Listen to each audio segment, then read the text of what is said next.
Y ese concepto del cual vamos a estar tratando es el concepto de la reconstrucción. Reconstrucción. Reconstrucción. Claro, reconstrucción es construir ¿qué? Construir otra vez. Reconstruir otra vez. Hay un pasaje en la escritura. Vamos a Jeremías capítulo 1. Jeremías capítulo 1.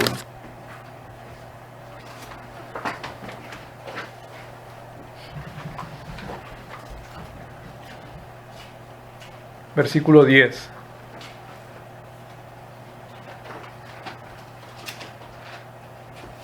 Jeremías capítulo 1, versículo 10.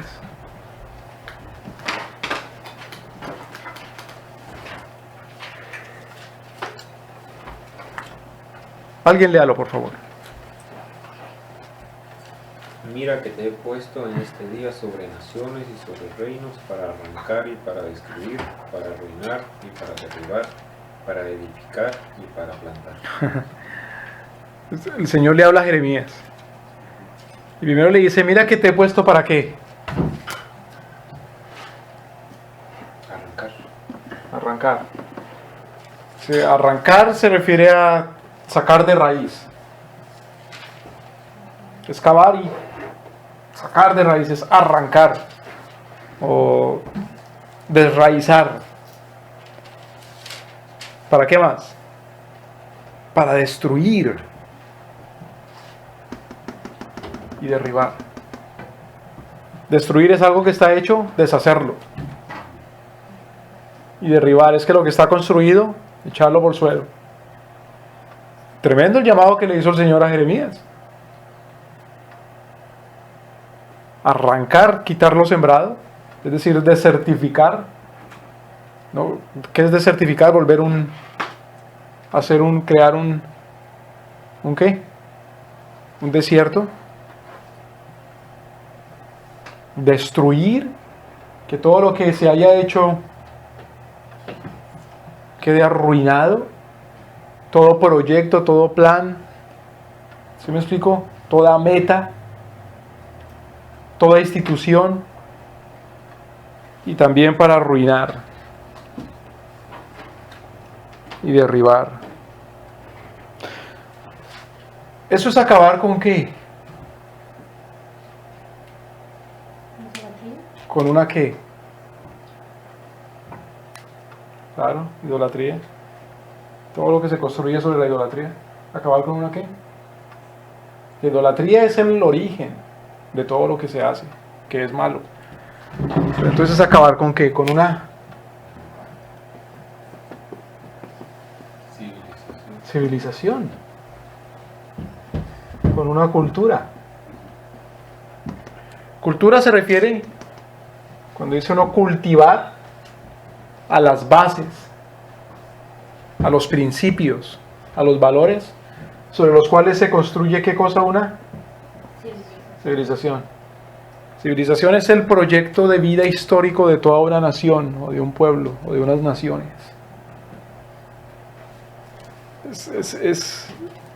Es el proyecto y el destino histórico de toda una nación, o de todas unas naciones.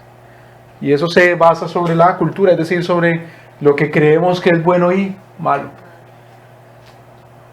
¿Es la labor de Jeremías solamente derribar eso? ¿Destruir eso? ¿Desarraigarlo? Cuando dice primero desarraigar, es primero destruir la cultura. Cuando dice destruir la cultura, es destruir los valores mismos. El concepto de lo bueno y de lo malo. Arrancar. Destruir, arruinar y derribar. Va como en niveles, en grados. Entonces, Jeremías es un destructor. Es un destroyer. Esa es la primera parte de la misión para la cual el Señor llamó a Jeremías. ¿Cuál es la segunda parte?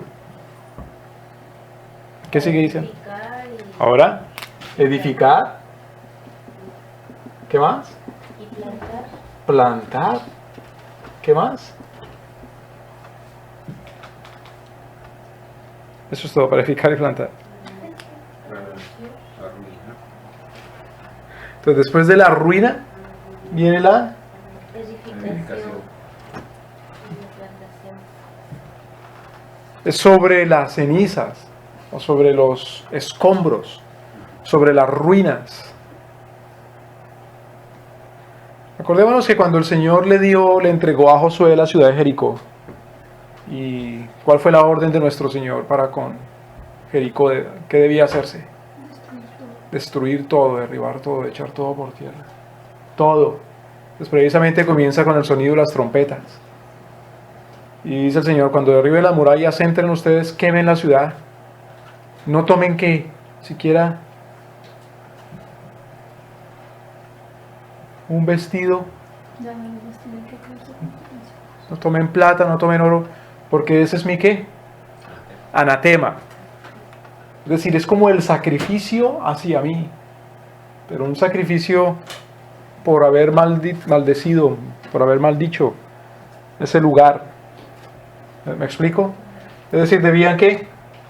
Destruirlo, arruinarlo. Pero miren lo que dice, lo que dice Josué. Dice, maldito el que reconstruya estas murallas. Estas mismas. Después de un tiempo le dio un Señor por reconstruir y le cayó la maldición de Josué.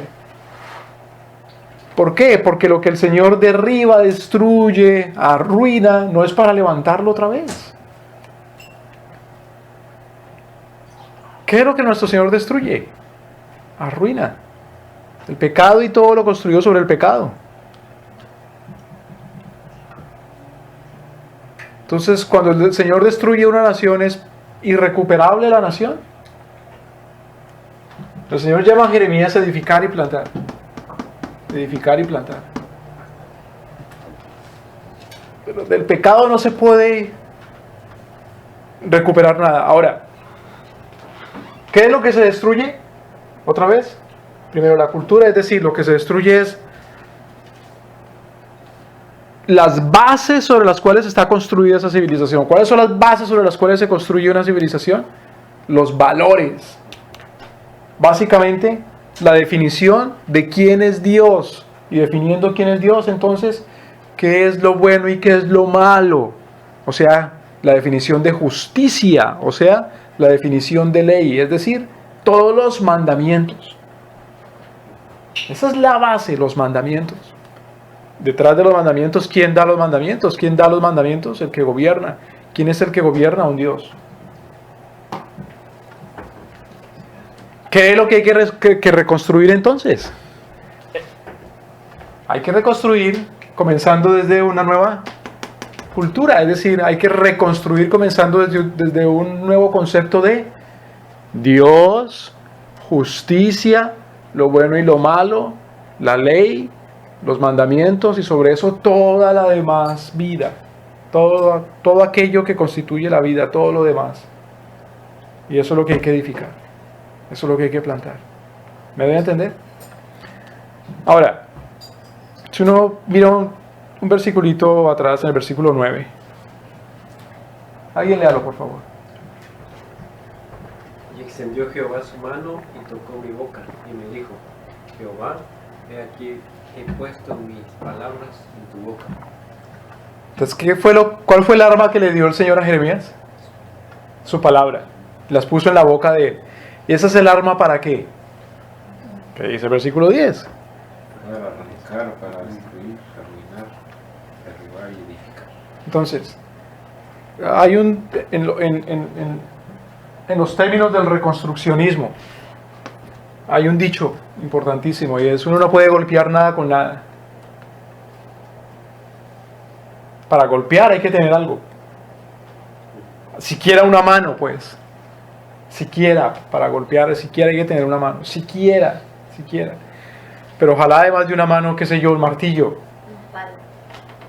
palo, una espada. Para golpear hay que tener algo. No se puede golpear algo con nada.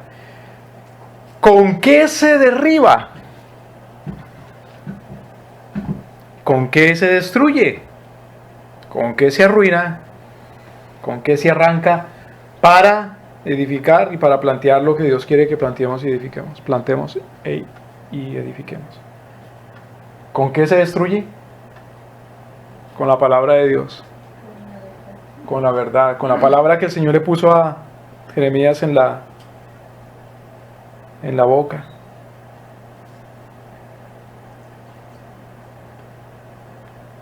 Es decir, ¿con qué se derriba una religión? Con otra religión. ¿Con qué se derriba una serie de valores? Con otros valores. ¿Con qué se derriba un concepto de justicia? Con otro concepto de justicia. ¿Con qué se derriba un concepto de Dios? Pues con otro concepto de Dios. ¿Sí me voy a entender? Y ese concepto de religión, de fe, de bien y mal, de verdad, de justicia y de Dios, con ese mismo concepto se edifica, luego de haber derribado. Entonces el Señor envía a Jeremías a derribar la civilización que ha venido construyéndose y que es ajena a nuestro Señor, y lo ha llamado a construir otro, y el instrumento que le ha dado es su palabra. No, pero un momento, ¿cómo es esto?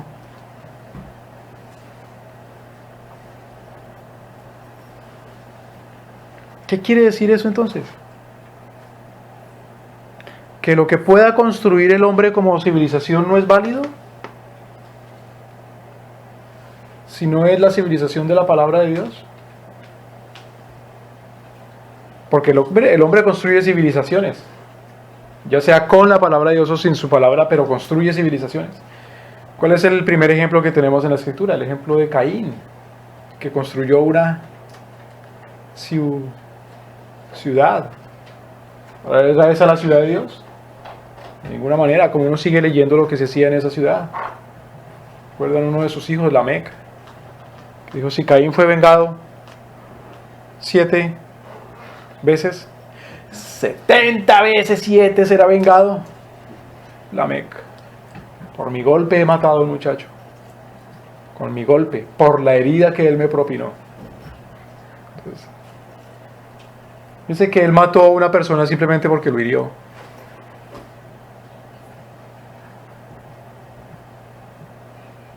Esa es la civilización que comenzó a construir Lamec. Y esa es la civilización que fue arruinada. ¿Cuándo? En los días del diluvio. Pero no fue arruinada sin antes la predicación de ¿quién? De Noé. Para luego de ser arruinada esa civilización, volver a construir otra, a edificar y a plantar otra. ¿Me doy a entender? Y ese mismo patrón se viene repitiendo en la historia. Luego de eso, bajó el Señor y dijo, miremos la obra que está haciendo el hombre. ¿Cuál es la obra que estaba haciendo el hombre? Una torre que estaban construyendo para llegar ¿a dónde? Al cielo. Estaban construyendo una civilización. Porque fíjense que lo que estaban haciendo con sus manos es con base a una idea. Y esa idea es unos valores, un concepto de Dios. Que el hombre puede llegar a Dios, que existe un Dios al cual el hombre puede acceder y llegar con lo que haga con sus propias manos. Y decían ellos, entonces no seremos destruidos jamás. Es decir, que el hombre puede escaparse del pacto de Dios para que no sean destruidos otra vez como en el tiempo del diluvio. Y el que estaba haciendo eso era un tal Nimrod, que era un hombre valiente, ese valiente cazador, que según los estudios era un hombre cazador pero de otros hombres. Estaba construyendo toda una civilización con base en una religión que es el humanismo, pero ese humanismo se concentraba en él y en la fuerza bruta de un hombre. ¿Qué sucedió con esa civilización? Fue destruida, fue arruinada para levantar otra. ¿Sí me voy a entender? Entonces ese mismo patrón se viene repitiendo. Ahora hay una alerta de nuestro Señor Jesucristo Y dice, cuando una casa es barrida, limpiada, ordenada, pero se deja vacía. Pues uno se acuerda en el barrio, de repente había gente que desocupaba una casa bonita, o construían una casa que quedaba bonita, pero no venía nadie en una semana, en un mes, 2, 3, de repente pasaba un año. ¿Quiénes la habitaban? Los vagabundos. Y dice el Señor, pues vienen otros peores que el anterior. 7 es un número que implica que lo llena todo.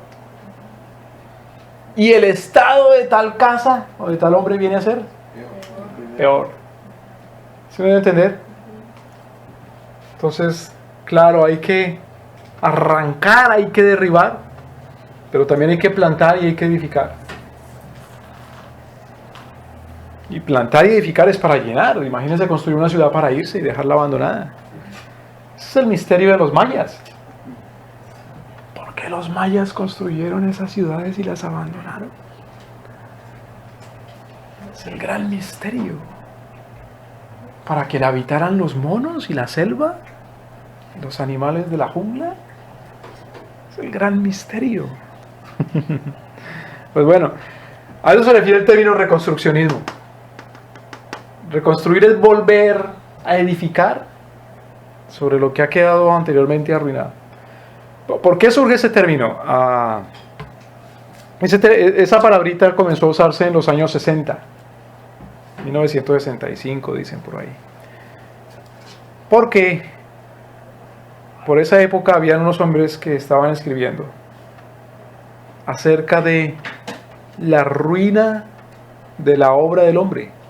Principalmente un tal señor Van Til.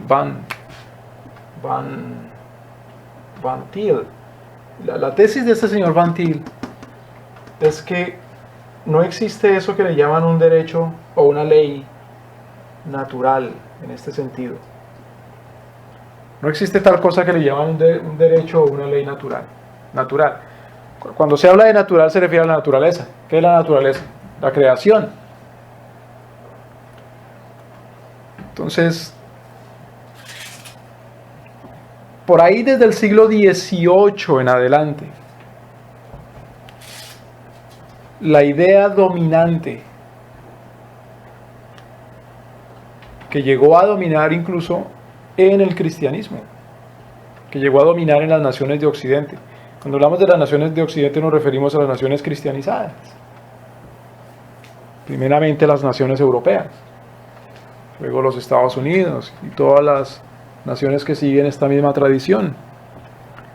Entonces llegó a ser dominante la idea en Occidente de que todos los seres humanos sobre la tierra, sin excepción, todos los seres humanos sobre la tierra, entendemos una misma ley, independientemente de en qué época o en qué lugar o a qué civilización o cultura pertenezcamos. Todos entendemos una y la misma ley. Y esa ley solamente toma variaciones según el tiempo, el lugar y la civilización en particular. ¿Sí me explico?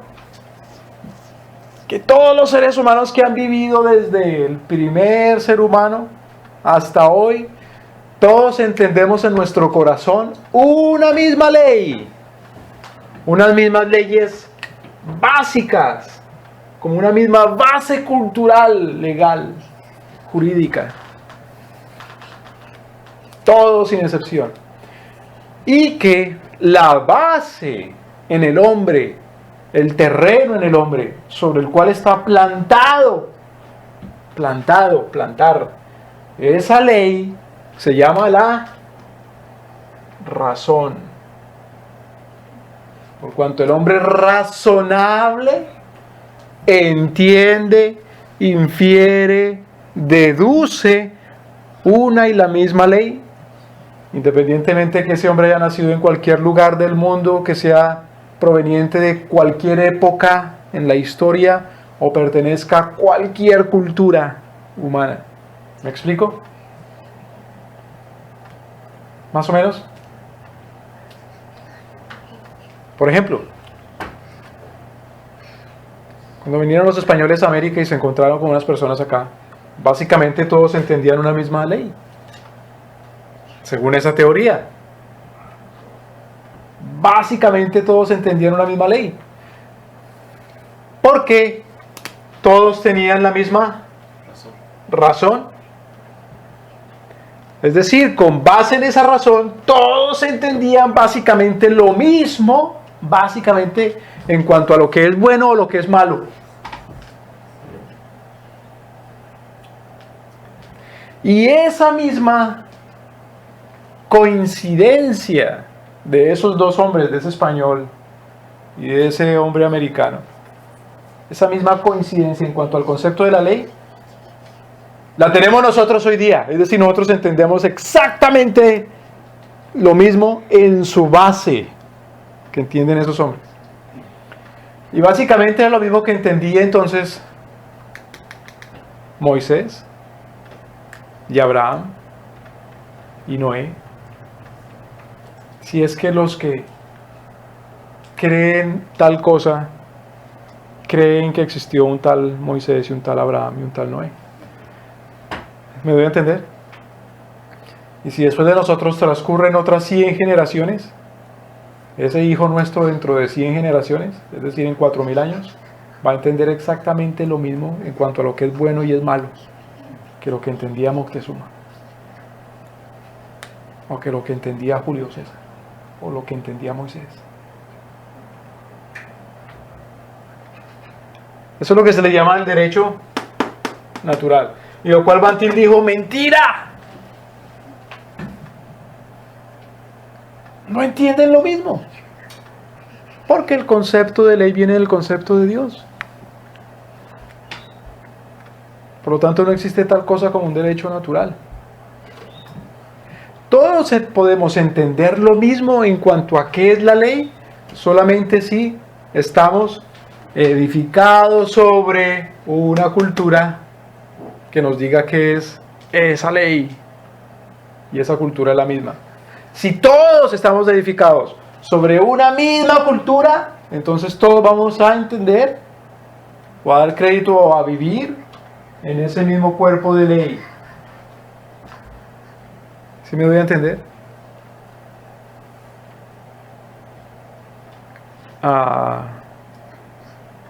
Después Rushduni escribió otro libro que se llama ¿Cuál es el estándar? ¿Cuál es la base? Estándar quiere decir la base sobre la cual se construye, o las ideas básicas por las cuales se obra. Y luego Bansen escribió otro libro que se llama pues este es el estándar. Es decir, esta es la base. Este es el cuerpo básico, legal, cultural, de fe, sobre el cual construimos todo. Entonces, a partir de los trabajos de estos hombres, empieza a hablarse de reconstrucción. Entonces, ¿qué tipo de reconstrucción? ¿Cuál reconstrucción? ¿Qué es lo que se construye? ¿Cuál es esa base? ¿De qué esencia está hecha esa base sobre la cual vamos a construir? ¿Y cuál es la esencia de esa construcción ahora? ¿Cuál es la esencia legal? ¿Cuál es la esencia mental? ¿Cuál es la esencia filosófica? ¿Cuál es la esencia religiosa?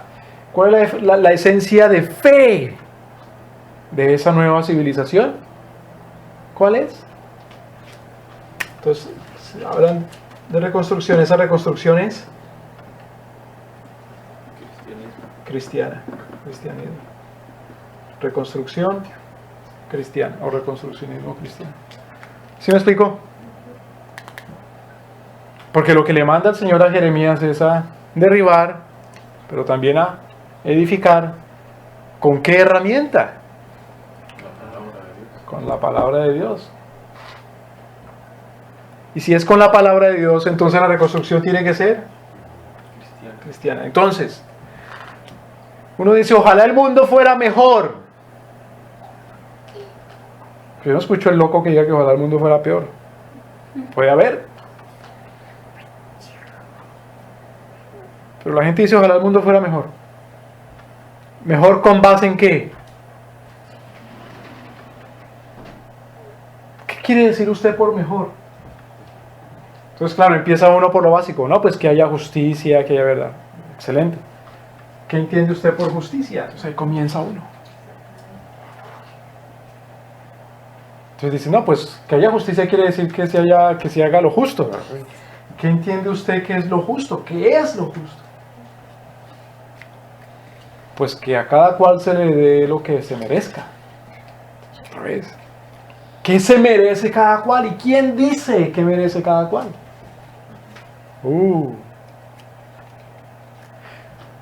Según los defensores del derecho natural, otra palabra para esto.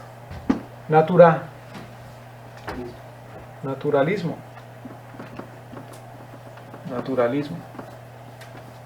Según los defensores del derecho natural, ¿qué es lo justo? ¿Qué es lo bueno? ¿Qué se merece cada uno? ¿Y quién dice eso? La naturaleza. Y según la naturaleza humana, según la naturaleza, el hombre es razonable. Entonces, ¿quién dice que es lo justo, lo bueno y lo que merece cada cual? El hombre. Entonces, ese derecho natural o naturalismo no es sino humanismo. Pero lo que le dice el Señor a Jeremías es: ahí te he dado he aquí he puesto mis palabras en tu boca. No es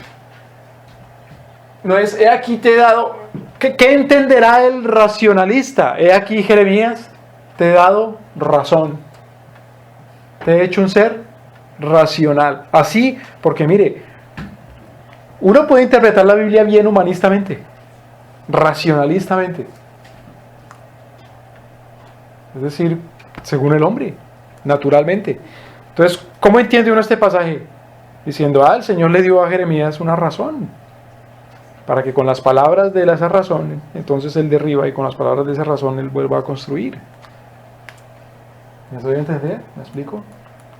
Pero si uno hace una lectura de toda la Escritura, se da uno cuenta que no son las palabras de ningún hombre con base a la razón del hombre. Es decir, no le digas, espera un momentito, ojalá tráigame un café y de pronto un cigarrillo, y aquí me va a poner a pensar qué es lo bueno y qué es lo malo,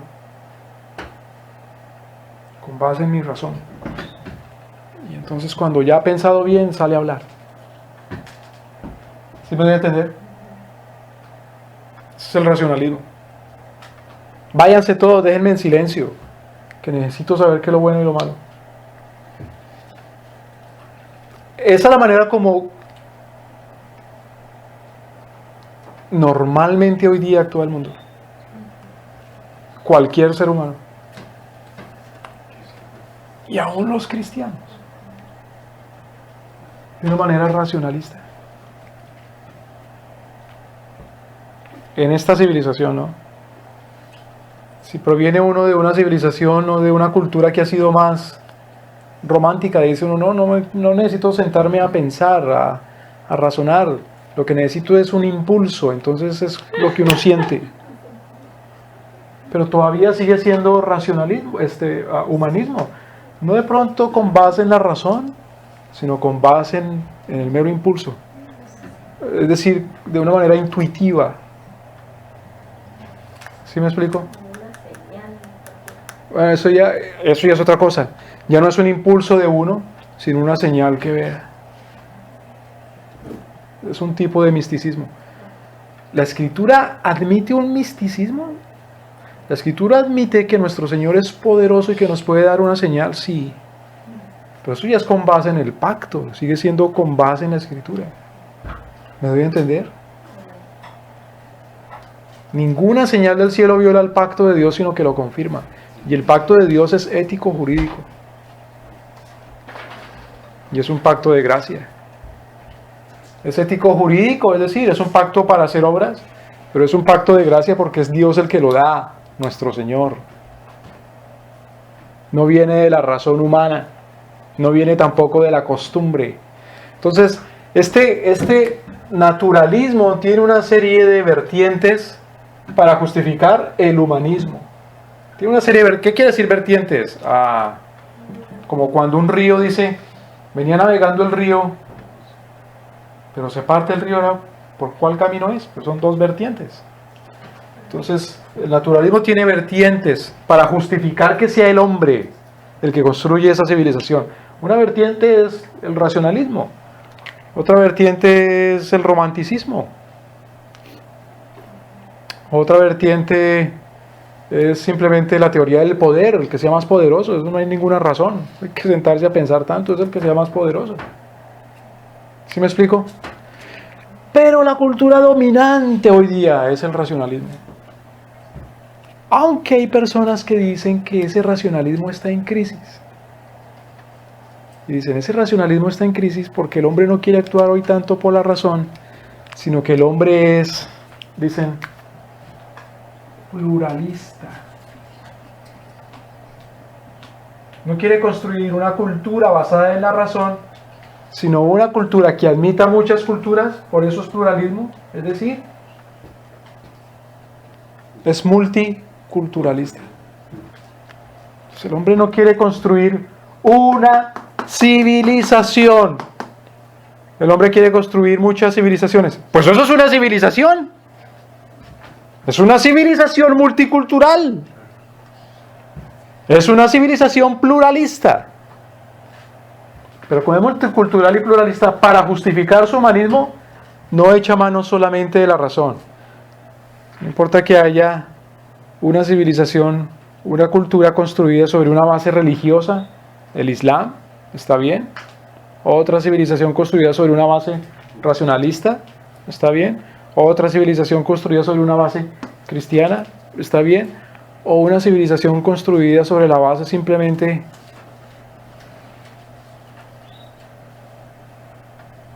del romanticismo, del impulso, del misticismo. Todos podemos vivir juntos.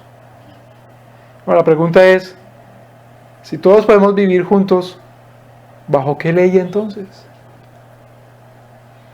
¿Cómo sabes tú cómo comportarte para con ese que es de otra, y con ese que es de otro, y de ese que es de otro, y de ese que es de otra cultura? ¿Cómo se comportan? Entonces tienen que caer otra vez a que haya una misma ley para todos. Y otra vez te van a decir, ¿sí me voy a entender? Otra vez te van a decir el derecho natural. Pero Van Til dijo, eso es imposible. ¿Por qué razón? Pregunta, ¿no nacemos todos con una capacidad de razonar? ¿Sí o no? Claro que sí. ¿No nacemos todos con una conciencia? ¿Sí o no? Por supuesto que sí. ¿No nacemos todos antes de que nos enseñen diciendo, decimos nosotros, eso es bueno y eso es malo? Sí. ¿Pero qué es lo que sucede? Si nosotros vamos al libro de Romanos,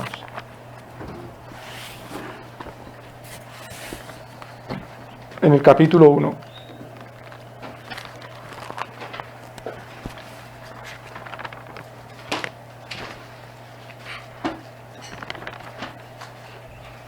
vamos al capítulo 2, luego nos devolvemos al 1. Romanos 2.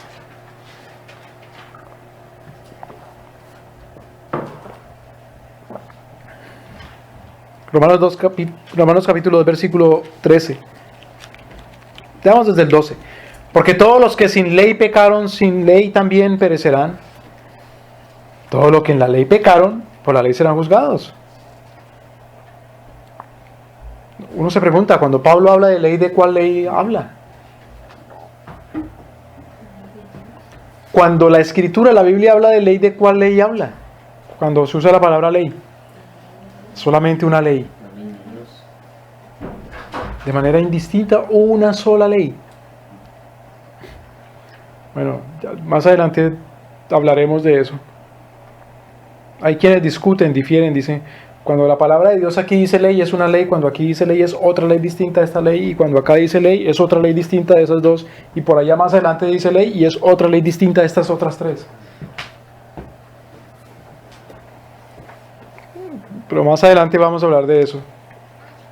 Entendemos que cuando la escritura dice ley es una sola ley.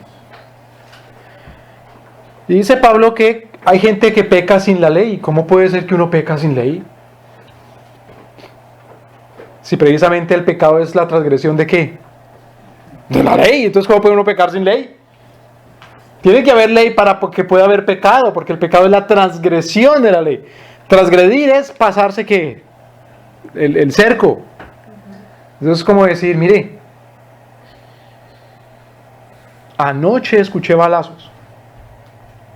¿Qué pasó? No, que salió fulano con la escopeta a disparar. ¿Por qué? Pues porque hubo uno que brincó la cerca. Entonces pregunta, ¿cómo pueden haber balazos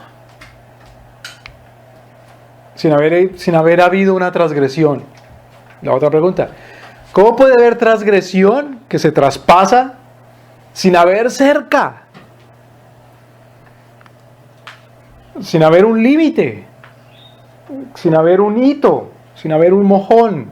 Estas palabras que estoy usando son cosas que se usan para delimitar territorios. La cerca, ¿no? El hito, el mojón. Antiguamente se construían como monumentos, y o un templo, dice, de este templo hacia acá gobierna este Dios. Eso es lo que marcaba el límite de una nación. Entonces, ¿cómo puede haber transgresión si no hay ley? Entonces, ¿por qué Pablo dice los que sin ley transgredieron, sin ley pecaron? ¿A qué se refiere él? Se está refiriendo él al conocimiento.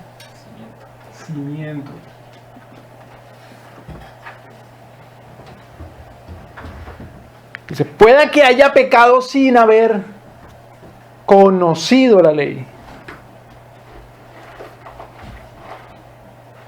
Aunque haya pecado sin haber conocido la ley, perecerán.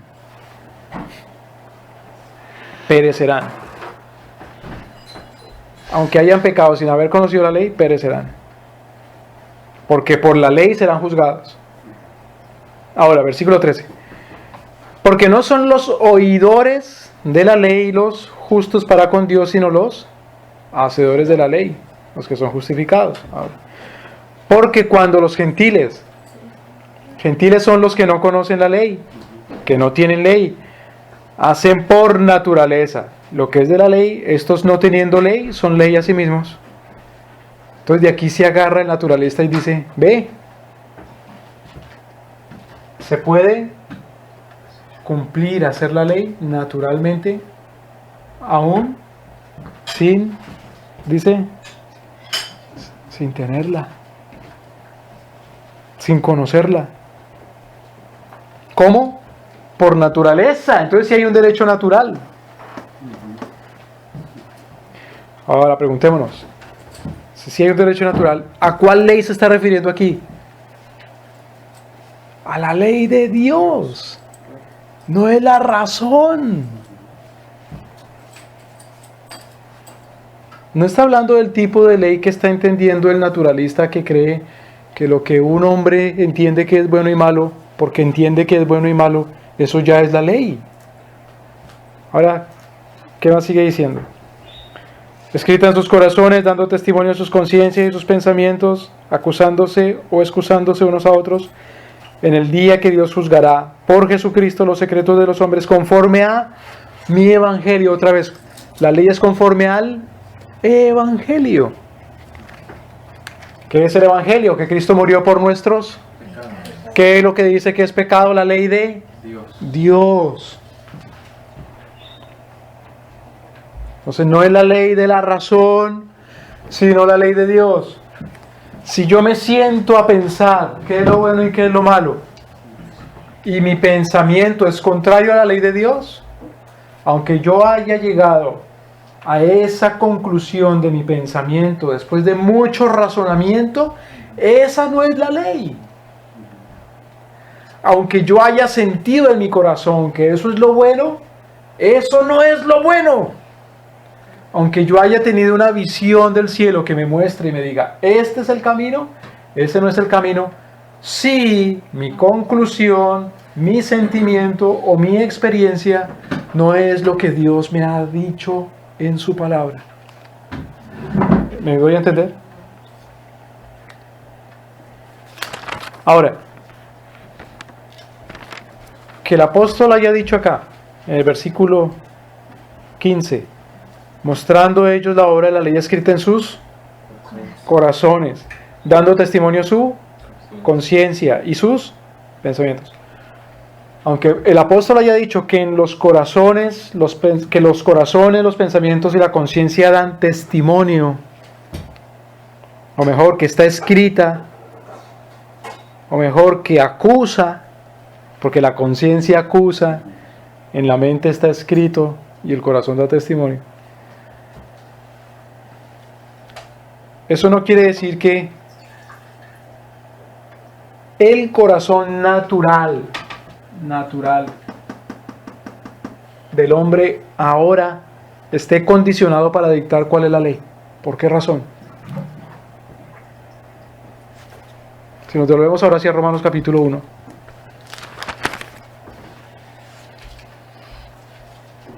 Dice versículo 21. Veamos desde el 20. Romanos 1, 20, 21.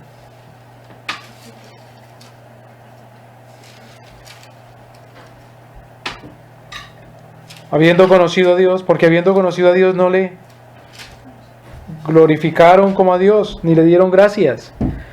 Antes se envanecieron en sus razones, ¿se dan cuenta? Sus discursos, sus pensamientos, sus meditaciones.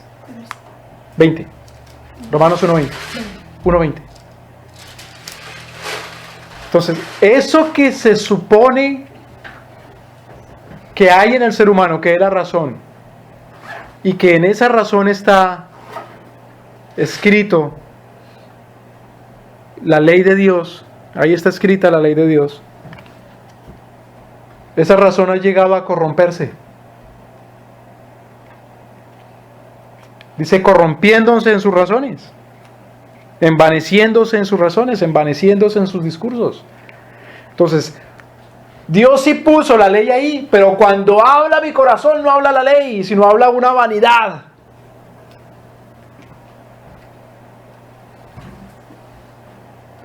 Dios sí puso la ley en mi corazón, en mi conciencia, pero cuando hablo desde mi conciencia y desde mi corazón, no hablo la ley de Dios, sino hablo es una corrupción. ¿Me voy a entender? Y por lo tanto, cuando pretendo obedecer la ley de Dios, desde mi corazón, desde mi mente y desde mi conciencia, no obedezco a la ley de Dios, sino obedezco a la ley de mi carne. ¿Me voy a entender?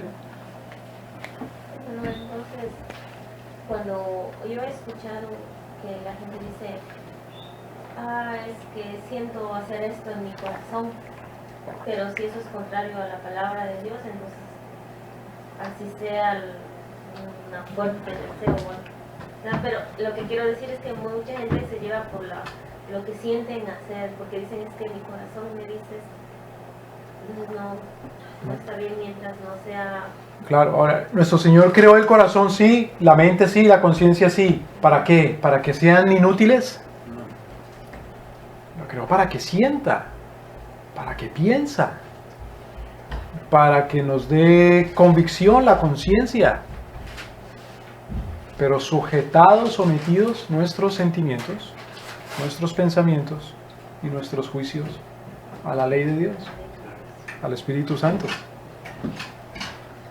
Entonces sí debemos buscar, Señor, ayúdame a pensar, ayúdame a sentir también, porque los sentimientos son tuyos. Ayúdame a juzgar, a tener un juicio en mi conciencia, pero cautivos todos a ti. ¿Sí me explico? El problema es que como el hombre es pecador, ¿y cómo comienza el pecado? Desconociendo a quién. A Dios. Digamos que la cultura se cultiva, eso es cultura, son los valores cultivados en nuestro corazón, y esos valores de justicia, valores morales, tienen como fuente el concepto que tengamos de quién, de Dios, al Dios al cual adoremos. Porque adoramos a este Dios, entonces a esto lo llamamos bueno o malo. Porque adoramos a este Dios, lo bueno y lo malo es esto. Porque adoramos a este Dios, lo bueno y lo malo es aquello. Es según el Dios que adoremos, lo que decimos esto es bueno o esto es malo. Si adoramos al Dios de Abraham, de Isaac y de Jacob, ese mismo Dios que es el Dios de Moisés, ese mismo Dios que es el Dios de los profetas, ese mismo Dios que es el Padre de nuestro Señor Jesucristo y el Espíritu Santo, ese mismo Dios que es el Dios de San Pablo, ese Dios nos dice esto es lo bueno y esto es lo malo, y por lo tanto eso es lo que lo vamos a llamar justo e injusto. ¿Me explico? Ahora, dice versículo 21. Habiendo conocido a Dios, no le glorificaron como a Dios ni le dieron gracias, antes se envanecieron en sus discursos y su necio corazón fue entenebrecido. Los discursos, ¿a qué se refieren los discursos? ¿Qué son los discursos o razonamientos? Discursos o razonamientos son todas esas precisamente las razones que uno da en una dialéctica y en una retórica, es decir, en una discusión, en un diálogo. La palabra diálogo, cuando veíamos diálogo, cuando veíamos griego, dia quiere decir, es una preposición que quiere decir a través de, que pasa, que atraviesa, dia, como diámetro.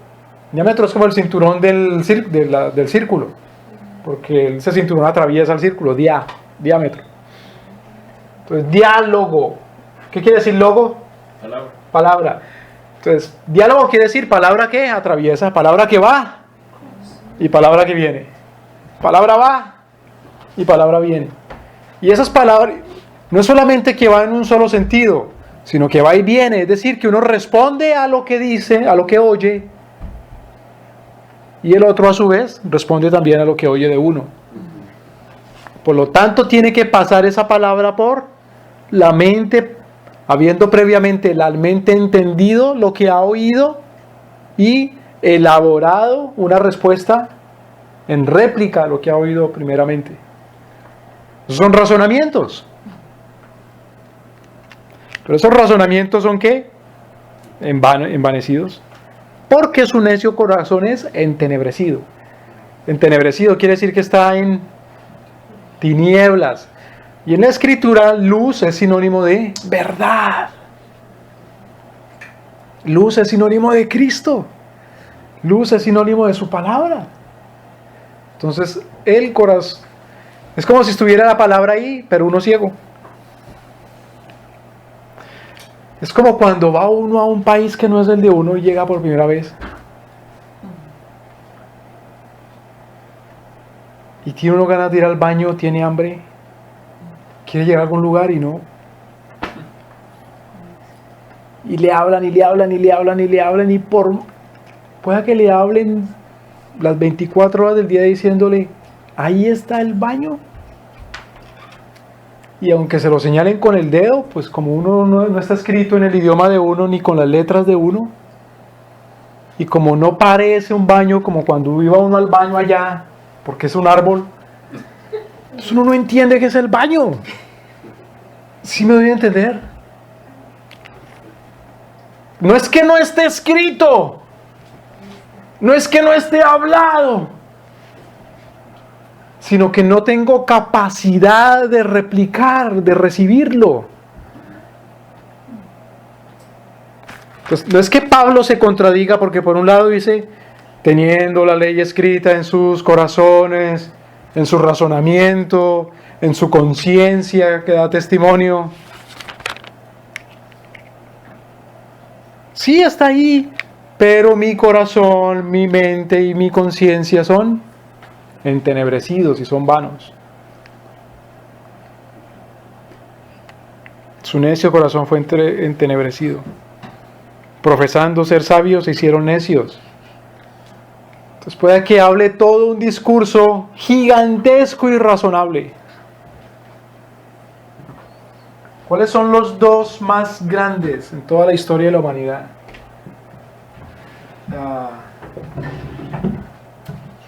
Dialogantes, o los tres mejor.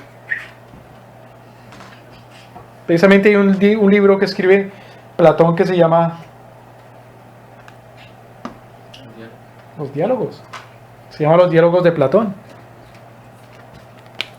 Platón lo escribe a propósito de su maestro Sócrates. Luego Platón y luego Aristóteles. Todo esto que llamamos hoy día razonable, que decimos nosotros es porque el hombre naturalmente es razonable, es todo lo que dijeron estos tres hombres. Y cualquier otra persona que escriba otro libro, otra teoría con base en eso, lo único que está es construyendo sobre Sócrates, Platón y Aristóteles.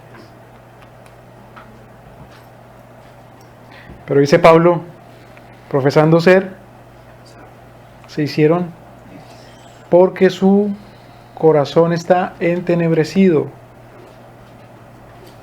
porque su mente está envanecida, porque no glorificaron a Dios, habiéndolo conocido.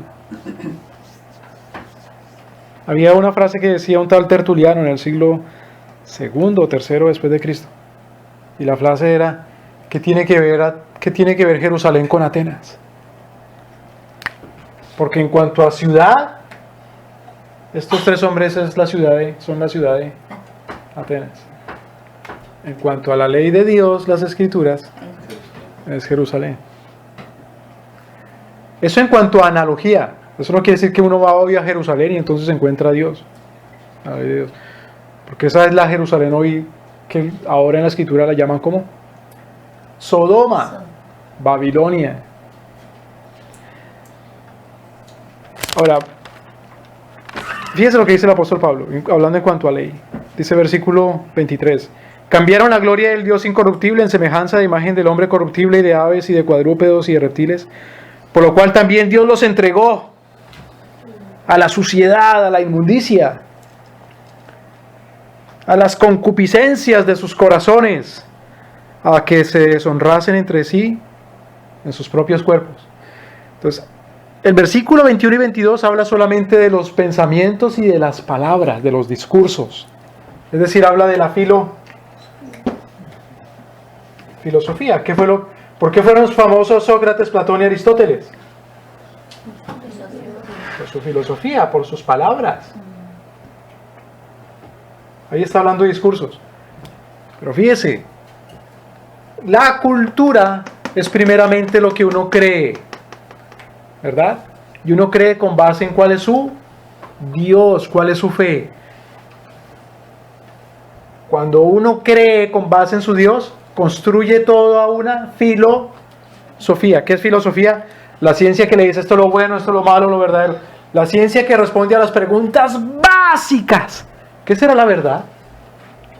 ¿Qué es la existencia? Las preguntas que le hacían a los niños. ¿Qué es la existencia? ¿Qué es la justicia? ¿Qué es la razón misma? La razón. Pero luego, con base o sobre la base de la filosofía, ¿qué se construye?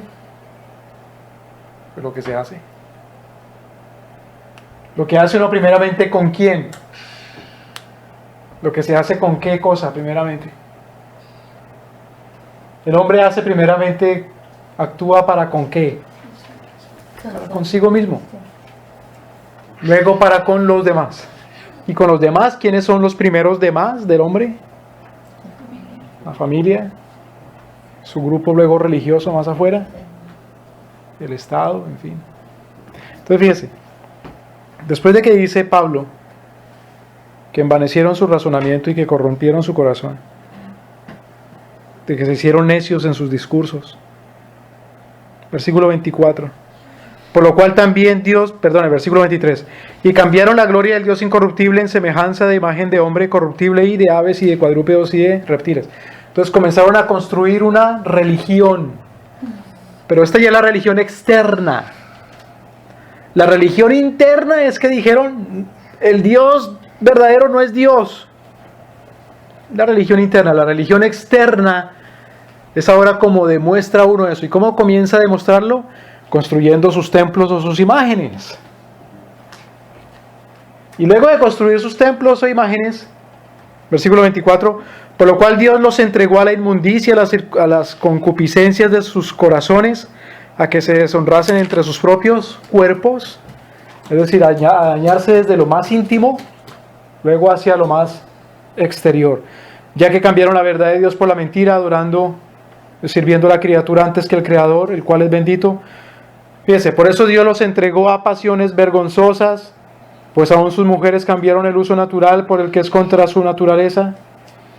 Y de la misma manera también los hombres, dejando el uso natural de la mujer, se encendieron en su lascivia unos con otros, cometiendo cosas horribles, hombres con hombres, recibiendo en sí mismo la recompensa que convino a su extravío. Eso ya es civilización. Como no les pareció retener a Dios en su conocimiento, Dios los entregó a la mente reprobada otra vez para hacer lo que no conviene, estando atestados de toda iniquidad, fornicación, malicia, avaricia, maldad, llenos de envidia, homicidios, contiendas, engaños, malignidades, murmuradores, detractores, aborrecedores de Dios, injuriosos, soberbios, altivos, inventores de males, desobedientes a los padres, necios, desleales, sin afecto natural, implacables, sin misericordia, que conociendo el juicio de Dios, que los que hacen tales cosas son dignos de muerte, no solo las hacen, sino que aún se complacen, se consienten, aceptan a los que también las hacen. Entonces pregunta, ¿se puede construir una civilización exitosa y para vida que no sea con base en la reconstrucción cristiana? Se puede construir que digamos nosotros, Señor, oro para que le dé sabiduría al presidente y al alcalde y al gobernador y al policía. Dale sabiduría para que construyan una civilización. ¿Es esa oración válida? No. ¿O es una necedad mía? Es una necedad porque estoy diciendo, dale sabiduría. Una filosofía con base en la razón, en Sócrates, Platón y Aristóteles. ¿Sí me voy a entender? Dale sabiduría a mi patrón, para que nos pague y nos pague bien. Dame sabiduría para trabajar. Esta oración es solamente válida en un medio, en una civilización que cristiana. Y la civilización cristiana es con base en la ley de Dios. ¿Sí me doy a entender? Con base en Cristo. Y con base en Cristo comienza con el arrepentimiento. Si no, no se construye una civilización que sea exitosa. Sino que lo que estamos construyendo son torres de Babel. Es decir, estamos construyendo primero una bestia que era como en forma de león, pero tenía alas. Y se acabó. Luego otra que era como un oso, pero un oso como cojo. Una bestia completa. Y luego otra bestia, un leopardo, pero también como con alas. Y luego otra espantosa, como un dragón, fiero. Esas son las civilizaciones que construye el hombre. ¿Sí me explico?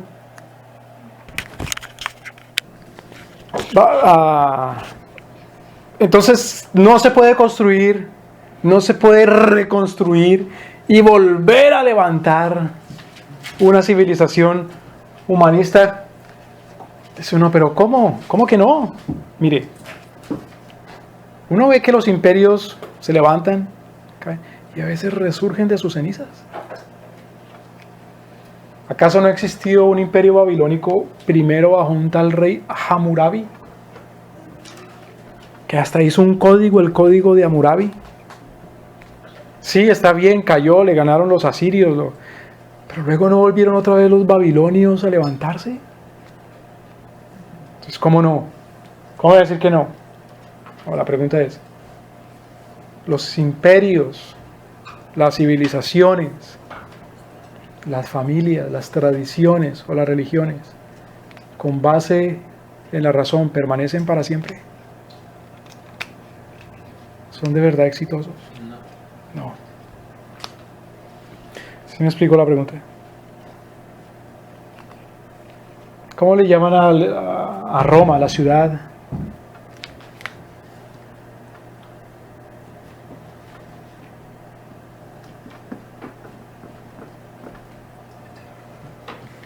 La ciudad eterna. Cuando nació Cristo, Roma llevaba unos 400, 500 años de existencia. Murió Cristo, nuestro Señor, resucitó, subió a los cielos, continuó Roma.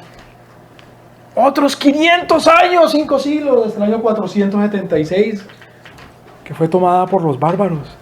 Y la gente dice, se acabó Roma. Roma permanece hasta hoy. Es una ciudad eterna.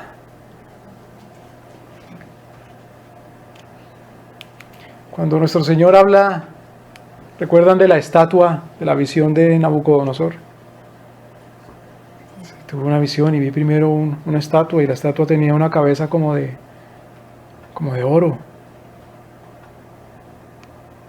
Y tenía el pecho como de plata. Luego vi su abdomen, que era como de bronce, y sus piernas como de hierro, y sus pies como mezclados con barro, con el hierro. Pero luego vi una roca que fue esculpida, sacada, no con mano, pero si se saca una roca, tiene que ser esculpida, sacada, tiene que ser con un cincel y un martillo. Dice, pero esta fue sacada y no con ninguna mano, ¿por qué será? ¿Cómo se esculpían o se hacían las imágenes? La leyenda de Miguel Ángel cuando hizo el Moisés, que lo vio y dijo, qué imagen tan perfecta como la de un ser humano, que agarró el martillo y le dio un martillazo en la rodilla y le dijo, ¡habla! Que parecía un ser humano. Pero esta roca no fue esculpida con mano alguna, y sin embargo esta roca se levantó y golpeó la estatua de tal manera que la deshizo en pedazos. Y esa roca sí permanece para la eternidad, para siempre. ¿Sí me explico lo que estaba diciendo Daniel? Lo que estaba diciendo, lo que el Señor le estaba diciendo a Nabucodonosor. Y luego viene y le dice a Daniel, este oro eres tú, oh rey. Esta plata va a ser otro rey, o rey, otro reino. Ese bronce va a ser otro rey. Y el hierro va a ser otro rey. Pero luego va a haber un reino no construido con las manos de los hombres. Y sin embargo ese reino va a permanecer. No sin antes haber derribado y destruido y arrancado esa estatua. ¿Sí me explicó? Entonces, si uno dice tal cosa es eterna, eso es eterno sobre la base de que esté construido sobre Cristo, si no, no.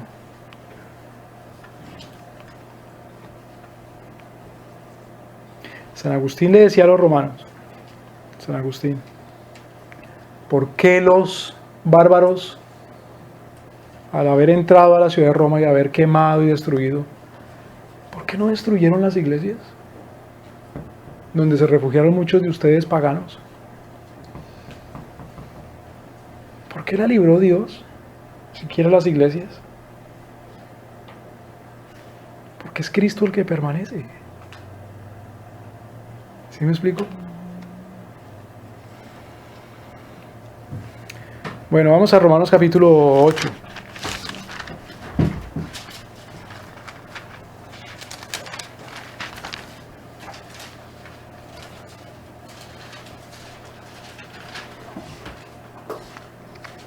Entonces decía ya Pablo,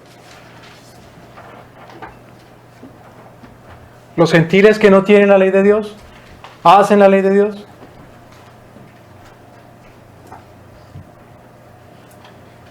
teniendo la ley de Dios escrita en su mente, en su corazón, en sus conciencias. Pero sucede que, que estando ahí la ley de Dios, la mente es entenebrecida, la conciencia, el corazón. Entonces, Romanos capítulo 8,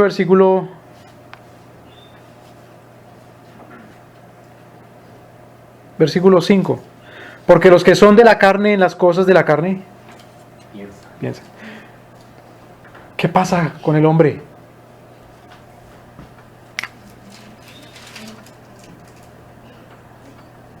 ¿El hombre no piensa? Sí piensa. ¿Pensaba Sócrates? Sí. Mejor que cualquiera. Aunque sea- Pensaba Platón, pensaba Aristóteles. Ahora, ¿pensaban cosas aparentemente locas y necias? No. Por ejemplo, Sócrates basaba su sabiduría sobre el hecho de que no sabía nada. Dice, como no sé, tengo que conocer. Un pensamiento muy acertado. ¿Cómo sé que tengo que saber algo? Pues porque no lo sé. ¿Me voy a entender? Si uno ya cree que lo sabe todo, ¿para qué conoce? ¿Para qué aprende? Decía Sócrates, solo sé. Que nada. Nada, sí.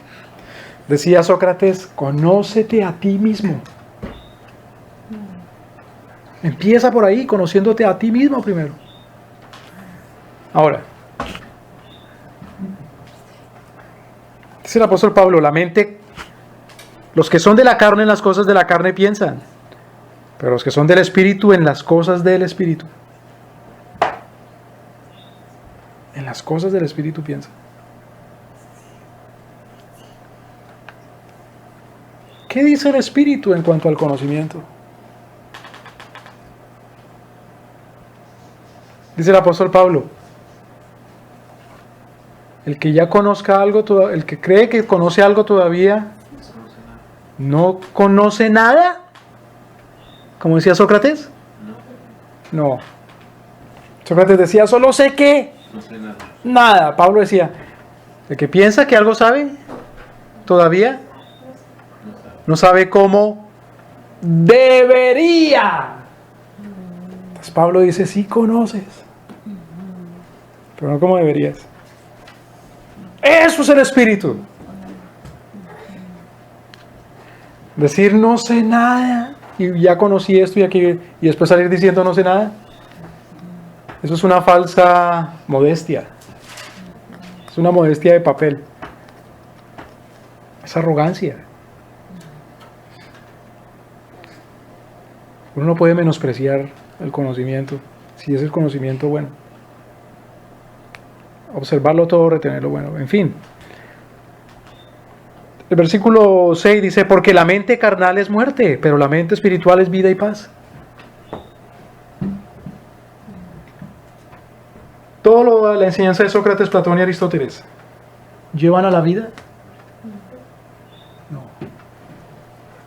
No llevan a la vida. Al final de cuentas, lo que enseñan Sócrates, Platón y Aristóteles, llevan a que Dios, a que el hombre es Dios.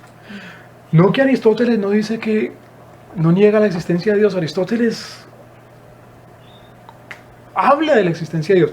Sócrates decía que hay un solo Dios, que la multitud de dioses en la cual creían los griegos era una charlatanería. La pregunta, ¿Sócrates, Platón y Aristóteles nos llevan a Dios? No, nos llevan es al hombre. Admiten ellos la existencia de Dios, pero la sabiduría está en el hombre. La razón, la perfección, lo bueno está en el hombre, lo justo está en el hombre. Y claro, como hombres somos muchos, demasiados. Uno de los seguidores de estos señores en el siglo XX, de Jean-Paul Sartre, dijo, sí, en el hombre, pero el hombre es en mí, no en el vecino, en mí. Y si es en mí y no en el vecino, entonces ¿qué es el vecino para mí? Un enemigo. Por lo tanto, el diablo sí existe. Y es el vecino. De verdad. Pero fíjese que él piensa en términos lógicos. Lleva todo un razonamiento, no puede uno negar. La cosa es que si parte uno del punto equivocado y dice que camina derecho, no por caminar derecho va a llegar a la salvación, aunque vaya derechito. Entonces va derechito en cuanto a la lógica, pero parte mal, parte torcido, parte al contrario, para el otro lado. ¿Me doy a entender? Se parte diciendo que sí, que el hombre es Dios. Necesariamente tiene que llegar a la conclusión, ¿cuál hombre? Tiene que ser uno mismo. No voy a admitir que sea otro Dios de mí. Entonces, ¿dónde está la libertad? ¿Me voy a entender? Pero también tengo que admitir luego, como admitía Sartre, que no necesariamente yo soy el más capaz de todos los hombres, ni el más inteligente. A fin de cuentas, Dios va a ser otro hombre.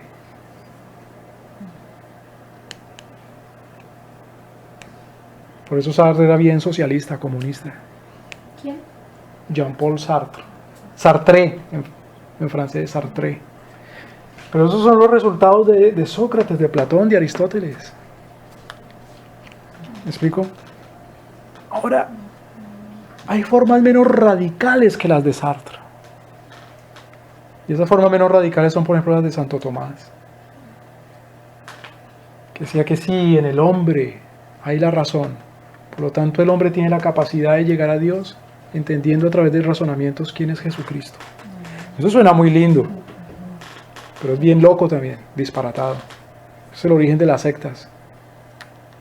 Yo quiero conocer a Cristo, pero por mí mismo, no por la Biblia, no por la Escritura. Esa es la corrupción de la Iglesia Católica Romana, que tiene que llegar necesariamente a la idea de la infalibilidad del Papa. ¿Me doy a entender? Por hacer cosas nuevas. Sí. Pero esa es la idea de la Constitución de los Estados Unidos de América. Nosotros, el pueblo de los Estados Unidos, buscando la justicia, la prosperidad para la posteridad, dictamos esta Constitución. Nosotros, el pueblo. ¿De dónde sale la ley? ¿De dónde sale la justicia? ¿De dónde sale el bienestar y la equidad? De nosotros, el pueblo. Entonces sí, somos una república porque somos una nación de leyes. ¿De dónde salen las leyes? De las instituciones. ¿Y de dónde salen esas instituciones? De nosotros, el pueblo. ¿Me explico? Pero no es tan loco como Jean-Paul Sartre, que dice que yo soy Dios, que el vecino es él. Pero es la misma filosofía, está sobre la misma base, el mismo terreno. ¿Qué es el humanismo? Que cree y tiene tanta confianza en la razón. Ese es el Mesías, porque el que cree uno que es imagen de Dios y lo salva uno, ese es el Mesías. Si el que lo salva uno es el Estado es imagen de Dios sobre la tierra. Si el que lo salva uno es el Vaticano, el Papa es imagen de Dios sobre la tierra. Si el que lo salva uno es esta imagen que yo adoro y le prendo velitas, es porque esa es la imagen de Santán y Santán y Santán, y esa es la imagen de Dios.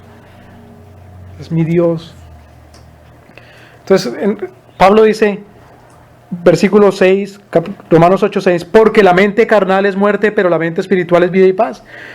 Versículo 7, porque la mente carnal es enemistad contra Dios. Esto es enemistad, es enemigo. El naturalismo no es otra filosofía más neutra. Por ejemplo, Suiza, cuando explota la Segunda Guerra Mundial. Oiga, los suizos, ¿ustedes con quién están? ¿Con estos o con aquellos? Entonces, no cantinfliaron No quiere decir que es Cantinflas, que Cantinflas dice, pues no estoy con usted ni con usted, sino todo lo contrario. No, los suizos dijeron, con ninguno, somos neutrales. No es una cantinflada. Dijeron con ninguno. Neutral, ¿no? Territorio neutro. ¿Qué quiere decir? Si entra una alemana a Suiza, ¿es qué? ¿Objeto de persecución? No. Si entraba un británico a Suiza, ¿era objeto? No, tampoco. Porque es territorio neutral. En cuanto a la ley de Dios, no hay territorio neutral. Es decir, no hay civilizaciones neutrales. ¿Por qué? Porque no hay cultura neutral. ¿Por qué? Porque no hay religión neutra. ¿Por qué? Porque no hay un Dios neutro. No hay una ley neutra. ¿Cómo así neutra? Que no es ni bueno ni malo, sino todo lo contrario. ¿Cómo así neutra? Que no es verdad ni mentira. Justa ni... ¿Se atreve uno hoy día a decir tal civilización es mala? ¡Oh! Esta es una pregunta tremenda. ¿Se atreve uno a decir hoy día la civilización griega fue mala? Vaya y diga uno eso si está tomando un curso en la universidad y lo echan. ¿Se atreve uno a decir la Constitución de Estados Unidos por eso es mala?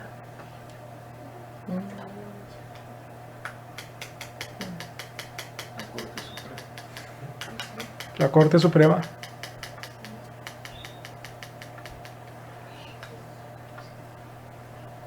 La mente carnal es enemistad contra Dios. Si una institución es el resultado de la mente carnal, es malo. Ahora, para que le digan a uno, mire, la Constitución de los Estados Unidos admite que no haya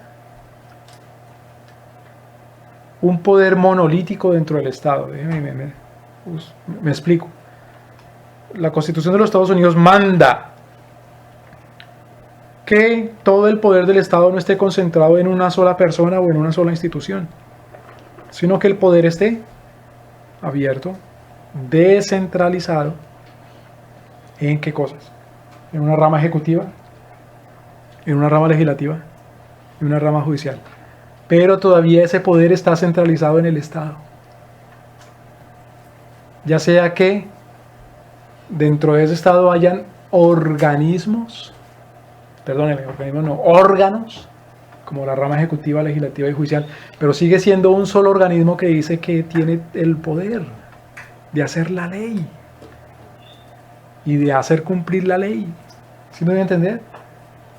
Por lo tanto es un monstruo de esos, como los que describía Daniel. Porque todo lo que no es de Dios es monstruoso. Fíjense que la palabra de Dios dice, todo lo hizo nuestro Señor, ¿qué? Bueno. Dice, y terminó el primer día y dijo Dios, es bueno. Terminó el segundo día y dijo Dios, es bueno. ¿Y qué día hace nuestro Señor las bestias que se mueven sobre la tierra? El sexto comenzó. En el sexto, ¿verdad? Sí. En el sexto. ¿Qué dijo nuestro Señor cuando terminó de hacer las bestias? Que se mueven sobre la tierra. Es bueno. Ahora, ¿cómo son las bestias que describe Daniel? Pero dice uno, ¿cómo puede ser horrible si es un león con alas como de águila? ¡Sí, es horrible, es bestia! Porque los degeneró. ¿Cómo dice? Estaban degenerados. Claro, eso es lo que se llama una mutación. Mutación. Es como las tortugas ninja, una mutación. Sí, es una mutación. Es una mutación. Degenerados.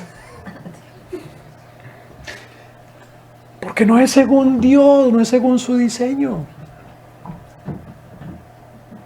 Por eso son brutales. Eso es brutal. Un dragón brutal que todo lo devora. Un oso con unas costillas en la boca. Es brutal. Concebir un sistema de gobierno civil que no es el que Dios concibió es una brutalidad. No solamente hablo brutal en términos de que es falta de raciocinio, sino brutal en términos de que es violento, es para muerte. ¿Sí me explico? Es agresivo, es malo. es conforme más bien a la naturaleza de Satanás. Es decir, que vino a robar, ma y des. Por lo tanto, si uno dice, no importa que se cometa una brutalidad, porque son las autoridades, está uno adorando la brutalidad. Está uno adorando una bestia. Y si uno dice, pero es mi país, es mi patria, yo celebro, pues es un idólatra, contumaz. ¿Sí me doy a entender? Porque nuestro Señor nos manda a reconstruir, pero dándonos su palabra para comerla. Dice, he puesto mi palabra en tu boca, para que destruyas, para que derribes y para que plantes y edifiques. Entonces, Romanos capítulo 8,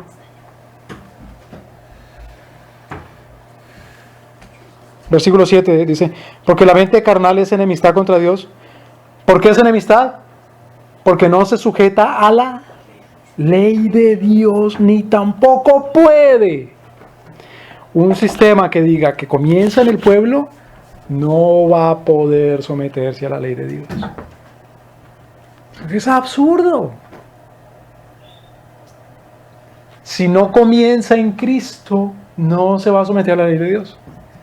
Pero ¿cómo se le ocurre que va a haber una constitución de un país que diga, esta constitución se escribe para la gloria de Dios y la honra de su Hijo Jesucristo? ¡Sí! Y no piensen que es loco, ha existido en la historia. Las constituciones de los estados coloniales antes de la independencia así decían. Así decían.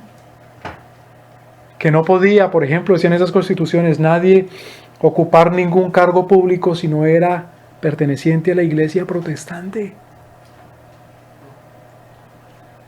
Y para pertenecer a la iglesia protestante había que dar fe, hacer profesión de fe, de que creía en el credo de los apóstoles, en las confesiones de fe, que dicen que la ley que nos gobierna es la ley de Dios.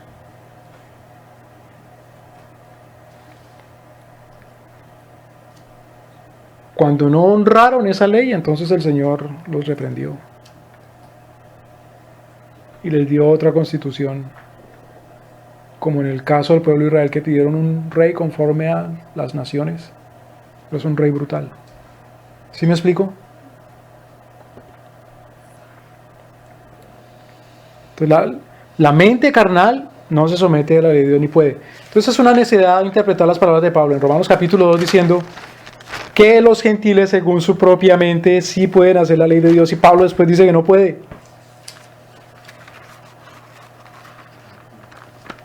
¿Sí me doy a entender?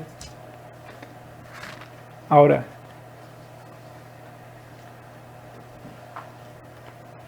¿cuál es la opción entonces? Otra vez, después de todo lo que hemos dicho, al derecho natural. Si no existe un derecho natural, eso es algo que se inventaron los racionalistas. Y mire, no hay universidad hoy día donde uno vaya a estudiar leyes que no le enseñen a uno sobre la base del derecho natural. Porque los cristianos abandonaron la universidad, abandonaron el reconstruccionismo. Desde el siglo XVIII en adelante, los 1700, los cristianos abandonaron la ley de Dios como una forma casuística de tratar todos los problemas de la vida de manera jurídica. ¿Me explico? Abandonaron la ley de Dios para tratar todos los problemas de la vida de manera casuística, quiere decir, según el caso, encuentra uno en la Escritura que este caso debe tratarse así. ¿Me explico? Porque hay principios, hay leyes fundamentales en la Escritura que dice que estos casos se tratan de esta forma, de esta manera. Entonces los mismos filósofos cristianos y maestros cristianos dicen, no, la ley no es casuística, la ley de Moisés, ni la ley de Dios, ni la ley de los profetas. La ley es la ley simplemente para enseñar la religión de cómo la gente debía comportarse, y de pronto cómo la gente debía comportarse civilmente en los tiempos antiguos, del tiempo de Israel.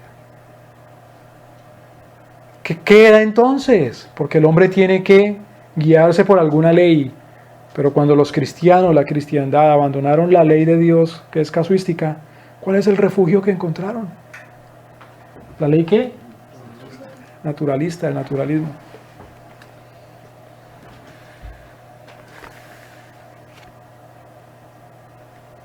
Pero si el naturalismo, como estamos viendo, hermanos, a medida que los cristianos maduremos en la palabra de Dios, nos vamos a dar cuenta que la ley casuística no existe y hay que reemplazarla con algo.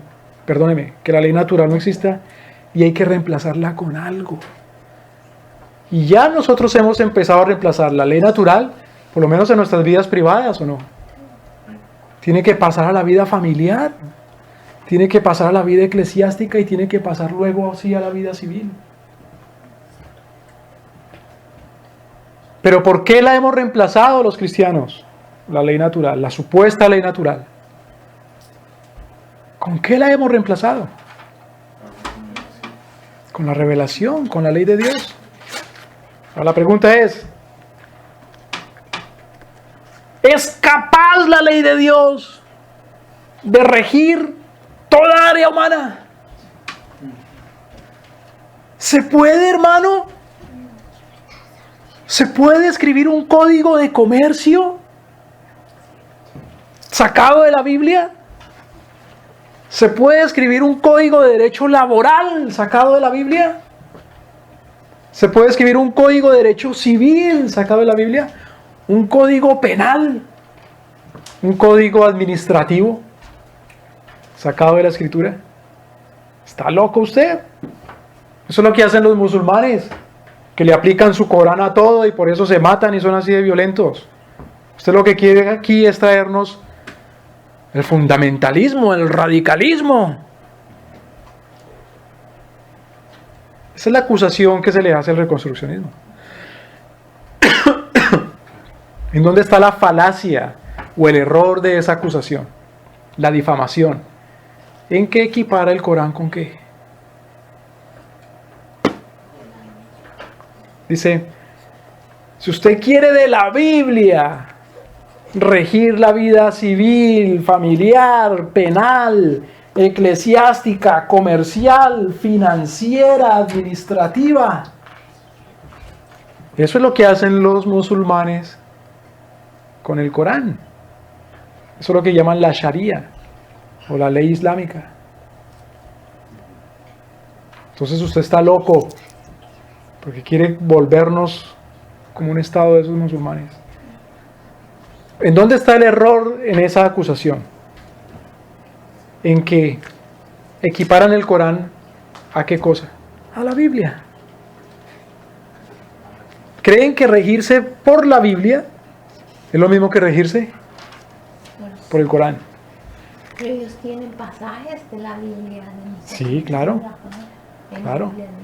Porque el diablo toma pasajes de la Escritura.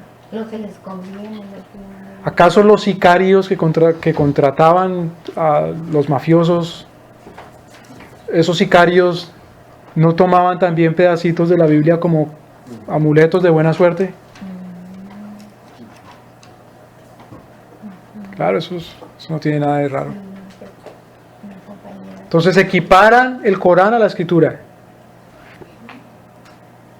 No tiene nada de raro. Ya han equiparado el derecho natural a la Escritura, el tal derecho natural. El único derecho natural válido que existe es la misma ley de Dios nuestro Señor, cuando la encuentra uno en el pensamiento de un hombre, pero es esa misma ley de Cristo nuestro Señor. Ahora, acordémonos, la ley de Dios está compuesta ¿por qué? Por todos sus mandamientos. Todos. Porque el que viola un mandamiento ya ha violado toda la ley. ¿Puede un solo hombre tener toda la ley de Dios, todos los mandamientos en su corazón y guiarse por ella sin la Biblia? No, ni siquiera conocerla. Por ejemplo, dijimos hace un ratito, Sócrates, a diferencia de sus compatriotas, decía que existe un solo Dios. Había un hombre, era un rey, un príncipe, un tal Netzahualcóyotl, y era rey de Tlatelolco. Antes de la venida de los españoles, la Ciudad de México estaba dividida en los distritos de Texcoco y Tlatelolco y Tenochtitlán y no sé qué más, Tacuba. Y este rey de Tlatelolco decía: existe solamente un Dios, que es el Dios de la luz y es el dador de toda vida. Porque él entendía que Dios es solamente uno, el creador de todo y el dador de toda vida. Por eso entendía o tenía toda la ley de Dios. No. Por lo tanto, no puede decir uno que el derecho natural estaba presente en él de manera activada. ¿Sí me explico? Entonces, ¿con qué reemplazaremos eso que llaman derecho natural? Que no es otra cosa sino hacer leyes con base en lo que el hombre llama la razón, pero no es razón sino necedad. ¿Con qué lo reemplazaremos? Con la ley de Dios, que es la ley bíblica. Ahora vamos a un pasaje. Jeremías capítulo 31.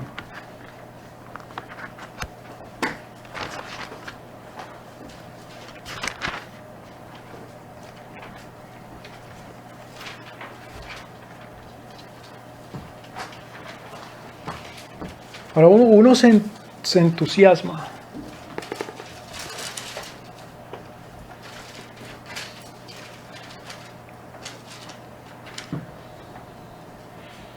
Preguntémonos, ¿la ley de Dios se impone? Claro, si es ley es para ser impuesta. Recuerda cuando llamamos la ley bíblica y definíamos qué es ley. ¿Qué es ley? Es un mandato, es una voluntad que es impuesta, es obligatoria. Si no, no es ley. Si no, es un consejo. Ahora, ¿de qué manera se impone la ley de Dios para que haya una civilización cristiana? Es decir, ¿cuál es la fuerza que impone esa ley? Fundamentalmente. Primero que todo, ¿cuál es la base de fuerza que impone esa ley? Por ejemplo, miren, cuando vinieron los españoles, y ellos querían traer la ley cristiana. Claro, ellos querían traer la ley cristiana. Entonces le decían a los indios: miren, todos estos dioses que ustedes tienen son engaños del diablo.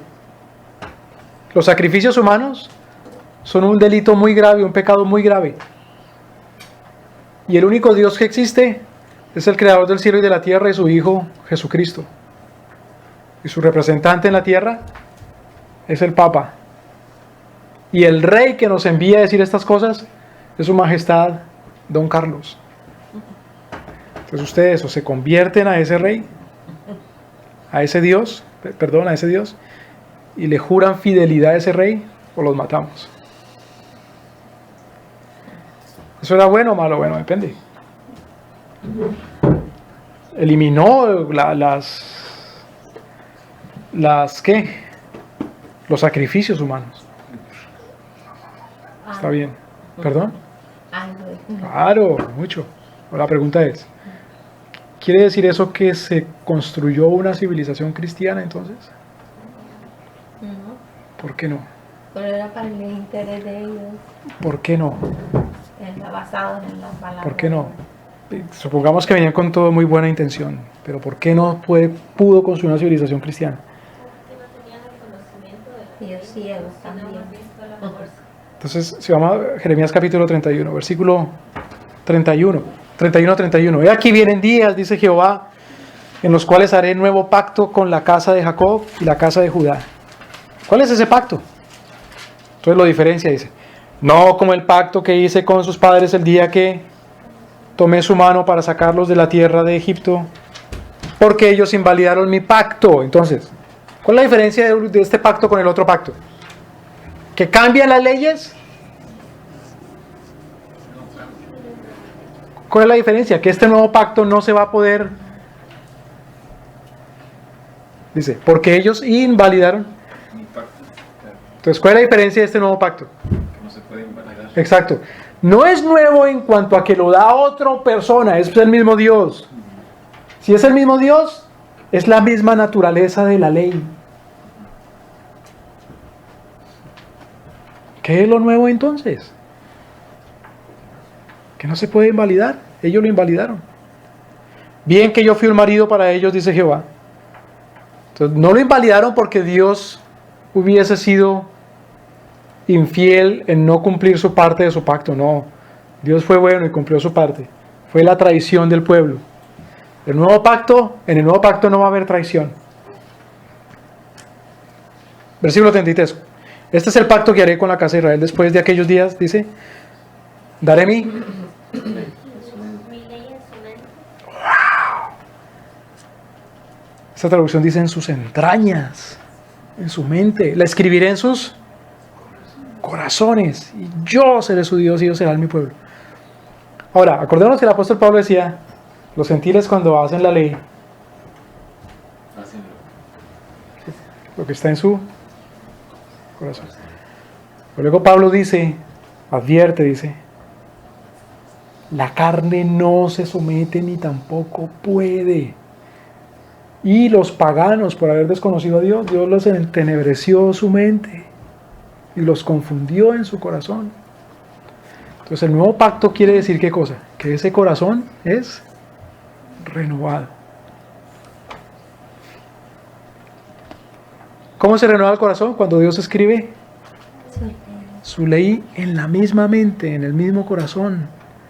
Yo seré su Dios y ellos serán mi pueblo. Entonces, ¿cuándo se podrá construir una civilización con una cultura cristiana? Es decir, de verdad reconstruirse la humanidad o una nación o el mundo. ¿Cuándo? ¿O cuál es la manera como se enforza o enforzar, ¿no? ¿Cuál es la manera como se hace cumplir esa ley? ¿Con qué fuerza? ¿Con qué poder? una evangelización. Con la evangelización, el poder de la conversión. ¿Sí me explico? Por eso nuestro Señor Jesucristo decía, mi reino no es de este mundo. ¿Qué quería decir nuestro Señor? ¿Que el Señor no gobierna en el mundo? Sí, Sí gobierna. Pero ¿cómo era que gobernaba Roma? Nuestro Señor promete una paz. Una de las características del reino de Dios es la paz. gobernaba. El reino no era como el reino de Pilato. Exacto. La paz de Dios. El reino de Pilato era una paz, sí. En latín, pax. Pero era la pax romana. ¿Qué se diferencia la paz de Dios de la paz romana? Mi paz, que no es El mundo la da. como el mundo la da. Ahora, porque no es como el mundo lo da, entonces no es paz. Esa es la paz verdadera. ¿En qué consiste la paz de Dios? Paz primero con Dios. Ellos invalidaron mi pacto, pero ahora este es otro pacto diferente. Es un pacto de gracia. Ellos invalidaron mi pacto, dice el apóstol Pablo.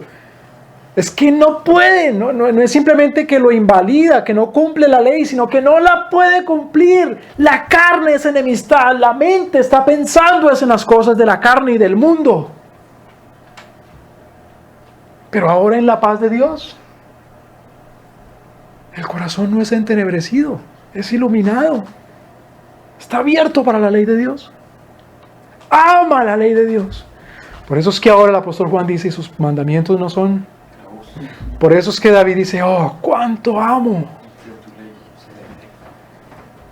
Tus mandamientos son dulces. Por eso es que Santiago dice, la ley de la libertad. ¿Cómo puede ser de la libertad si es ley? Sí, porque aunque está impuesta sobre mí, es mi delicia vivir para Cristo. Soy libre para Él. ¿Me doy a entender? ¿Debieron los españoles haber prohibido los sacrificios humanos? ¿Sí o no?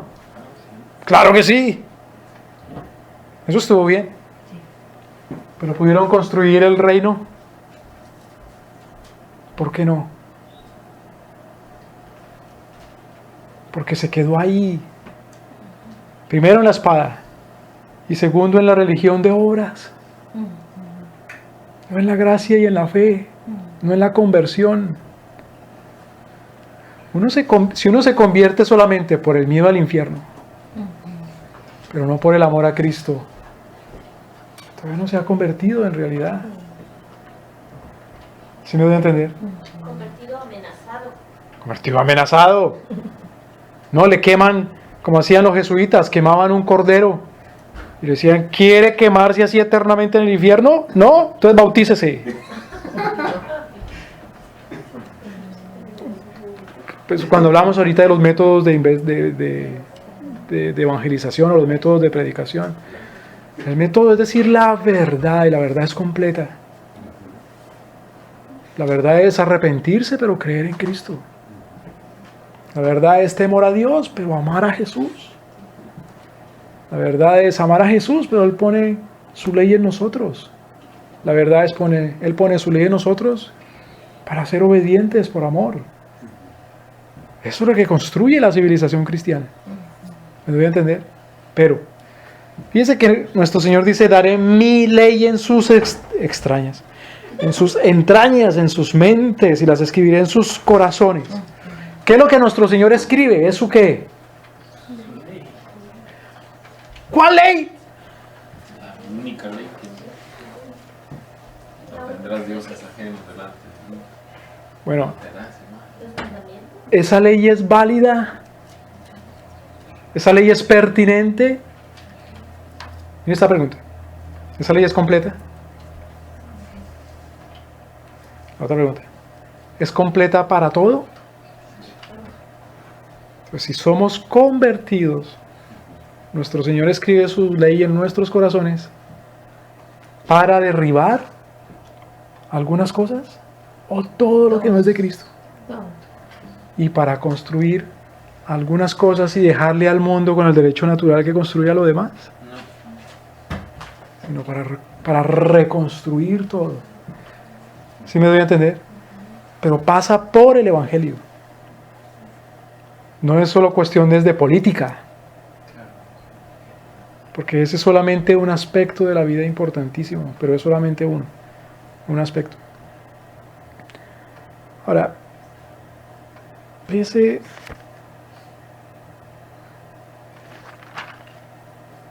estamos en el capítulo 32, versículo 38. Capítulo 32, versículo 38. Ellos serán mi pueblo y yo seré su. Pregunta: ¿cuántos pueblos quiere el Señor para él? Otra pregunta: ¿cuántas civilizaciones quiere el Señor para él? ¿O cuántas culturas? Una sola. ¿Eso quiere decir negar la existencia de tribus y de lenguas? No. Pero que todas las tribus y lenguas sean de una misma civilización. Ahora otra pregunta. ¿Eso implica la existencia de una sola nación necesariamente? Hablando en términos administrativos. No. Si nosotros vamos al libro de Apocalipsis, capítulo 5.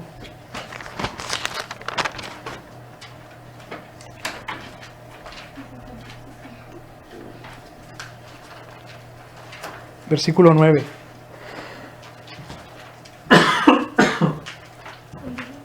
Apocalipsis 5:9.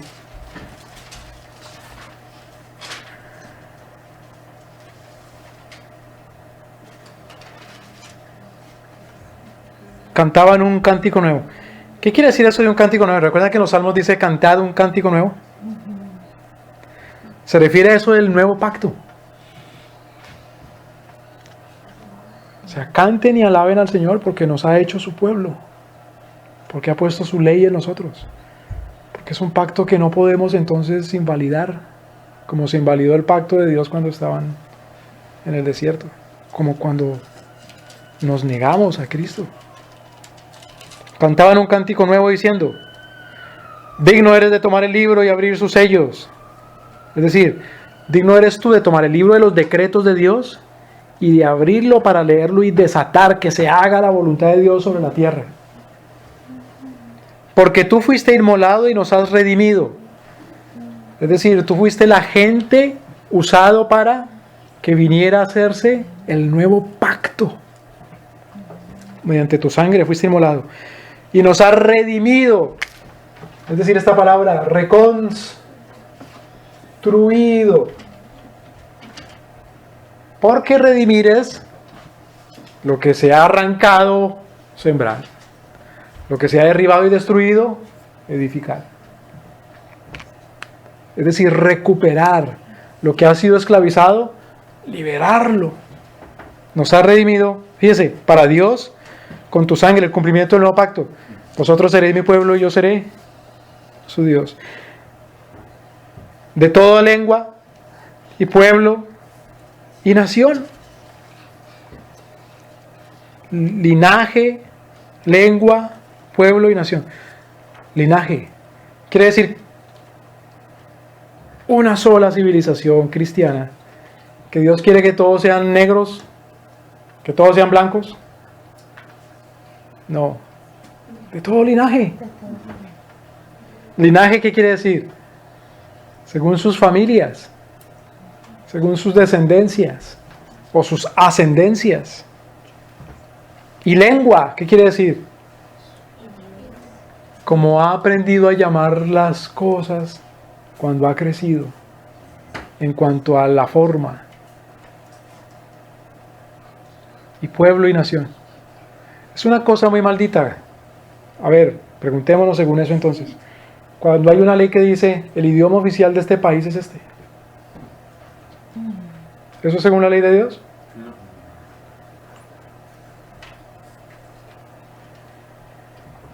Según la civilización cristiana, las naciones cristianas no ponen normas, reglas, leyes de cuál es el idioma del país. Eso es algo loco. Eso es algo arrogante. He ahí Suiza, por ejemplo, que según la civilización cristiana no hay ningún idioma oficial. Por lo tanto, todos los edictos que se hacen en los idiomas mayoritarios que se hablan más en ese país. ¿Me doy a entender? Entonces, habíamos dicho Jeremías capítulo 32, otra vez versículo 38. Ellos serán mi pueblo y yo seré su Dios. Aplicar las leyes de Dios no quiere decir uniformar a la gente. Uniformarlos en un idioma, en una forma de hacer las cosas porque esta familia la ha hecho así, o porque esta raza dominante las ha hecho así, o porque esta tradición humana lo ha hecho así. Déjeme me explico de otra manera también. Reconstruir el mundo para Cristo no quiere decir, por lo tanto, uniformar en términos, digamos, de tradición cristiana, en términos de una denominación. A veces uno oye y dice, hay gente que tiene entusiasmo y dice, sí, el Señor va a convertir al mundo. Y dice, todo el mundo se va a volver de esta denominación o de esta otra. Nada de eso. Pero tampoco quiere decir que todo el mundo va a hablar un solo idioma. El idioma universal va a ser el inglés entonces, o el chino, o el español, o la dominación de una sola raza, y hay que purificar las demás razas. ¿Me voy a entender? Eso no es lo que quiere decir un solo pueblo. Un solo pueblo quiere decir que todo el mundo va a estar bajo la misma legislación. Pero no es la legislación que vaya a ser un hombre, sino la legislación de Dios. Su ley. Versículo 39. y les daré un corazón y un camino para que me teman perpetuamente. El hecho de que no sea por la fuerza de la espada no quiere decir que no esté presente como obligatorio el temor a Dios. Lo que pasa es que el temor a Dios nos lo va a dar Dios porque nos convierte. ¿Me voy a entender? A veces uno oye, dice, tan bárbaro esos españoles venir con la espada. Pues claro, si no era con la espada, ¿cómo iban a prohibir los sacrificios humanos? Pues con la espada. La idea de que tenía que hacerse con la espada no viene de, pero la figura o el rey principal al cual miraba la cristiandad, porque lo hizo así, era la idea o la imagen histórica de un tal Carlomagno o Carlos el Grande. Carlomagno, Carlos el Grande, fue el primer rey después del Señor Jesucristo que se proclamó como emperador de un imperio, y él lo llamó el nuevo imperio romano, para que todos los habitantes de este imperio romano y todas las instituciones fueran cristianas y todas las leyes, y el que no fuera así cristiano pues veía la espada. Cuando él fue a conquistar a los sajones, que son los abuelitos, tatarabuelitos de la mayoría de gente de descendencia alemana o holandesa o inglesa, los sajones. Los sajones comían gente, así literalmente, y hacían sacrificios humanos asquerosísimos. Entonces, cuando vieron la fuerza de Carlomagno, se rindieron ante él, pero continuaban ellos ofreciendo sus sacrificios. Entonces, Carlomagno los obligó, bajo pena de matar los ahogados en el río Rin o en el río Danubio, de que se bautizaran. Los sajones entendían que el bautismo era un compromiso, un voto ante el Dios de los cristianos. Y ellos entendían que si no cumplían ese voto, el Dios de los cristianos los mataba a ellos. ¿Me voy a entender? Por lo tanto, era mejor bautizarse y dejar de sacrificar y de comer gente. Entonces, no es que Carlomagno fue un bárbaro porque los obligó a bautizarse. Sí, no había manera. Claro, no había otra manera de someterlos. Entonces, la ley de Cristo nuestro Señor vino a iluminar a los sajones, aunque no se convirtieran necesariamente, pero vino a iluminarlos dentro de una civilización cristiana. ¿Sí me explico? Porque la ley de Dios es un instrumento fundamental para el evangelismo. Sin la ley de Dios no se puede evangelizar. Porque el evangelio es arrepiéntete de tus pecados. Por lo tanto es necesario, como dice aquí, les daré un corazón y un camino para que me teman. Fíjense que esto es parte de la promesa de daré mi ley en sus entrañas.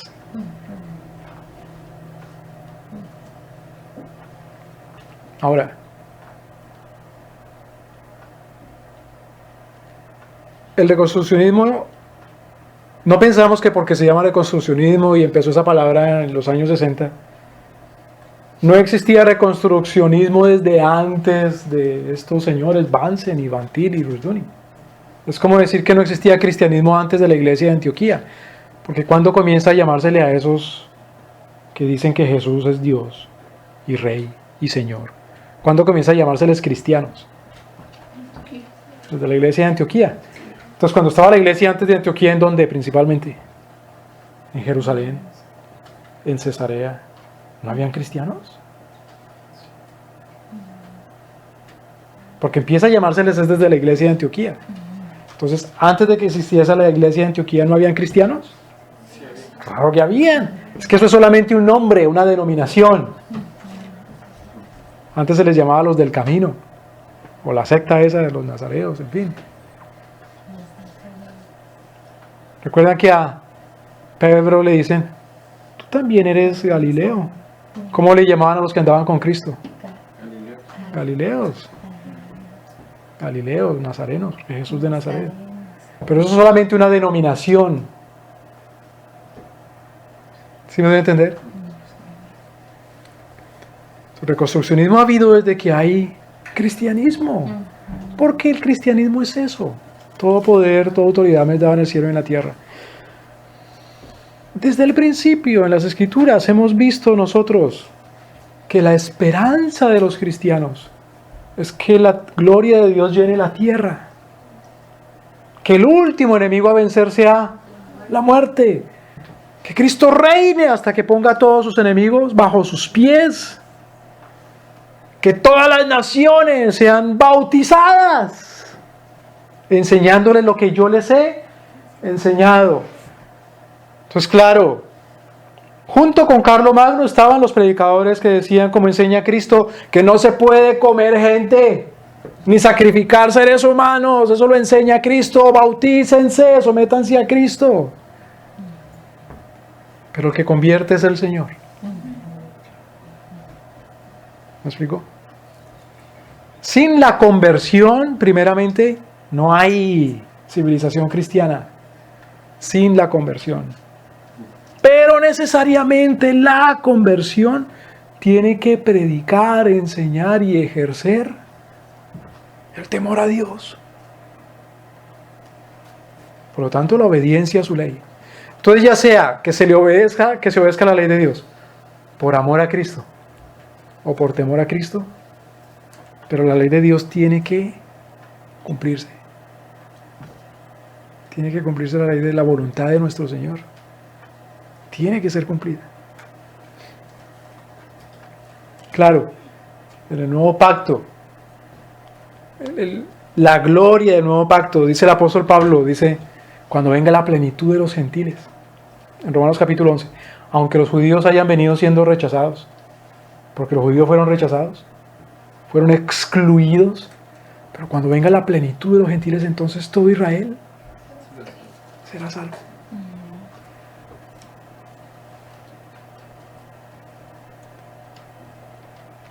Entonces, tiene que cumplirse la ley de Dios nuestro Señor sobre la base de la conversión. También tiene que haber temor a Dios, pero nosotros creemos que va a ser mayor la obediencia a Dios por conversión que simplemente por temor. O que exclusivamente por temor. ¿Me explico? Porque no va a haber temor a Dios si primero no se ha visto el poder de Dios. Y no se ve el poder de Dios completo si no se ve la conversión. Porque Dios es poderoso, sobre todo para convertir. Porque ser poderoso con la espada, eso ya es un gran poder. Pero el Señor usa las manos de los hombres para llevar las espadas. Sin embargo, ¿qué usa Dios del hombre para convertir? Nada. En la conversión es en donde se ve el poder de Dios para temérsele a Él. ¿Me voy a entender? Entonces dice, para que me teman perpetuamente para bien de ellos y de sus hijos después de ellos. El reconstruccionismo entonces cree que la sociedad, las naciones serán reconstruidas, retomadas para Cristo, no para una generación, sino luego para siempre, para las generaciones, para 5.000 generaciones, 4.000 generaciones. Vamos al descanso y empezamos a ver ya cosas particulares del reconstruccionismo.